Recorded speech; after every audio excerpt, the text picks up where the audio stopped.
இந்தியாவில் வறுமை மற்றும் பிரிட்டிஷ் இல்லா ஆட்சி என்ற நூலை வெளியிட்டவர் தாதாபாய் நவ்ரோஜி. இந்த கேள்வி நமக்கு இப்போ குரூப் 4ல் கேட்டிருந்தாங்க. ஜிஎன்ஹெச்ஐ குறியீடு உருவாக்கப்பட்ட ஆண்டு 1972. அப்போ இது என்னப்பா? ஜிடிபி பற்றி நவீன கருத்து வெளிவந்த ஆண்டு 1934.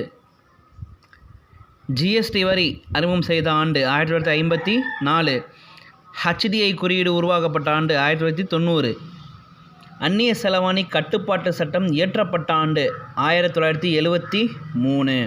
சரிங்களா? தட் இஸ் ஃபெரா ஆக்ட்னு சொல்லுவோம். Foreign exchange regulation act. இது இயற்றப்பட்ட ஆண்டு 73, நடைமுறைக்கு வந்த ஆண்டு 74. கிளியருங்களா? ரைட். ஸோ இயற்றப்பட்டதுன்னு கேட்டால் 73, நடைமுறைக்கு வந்தது 74.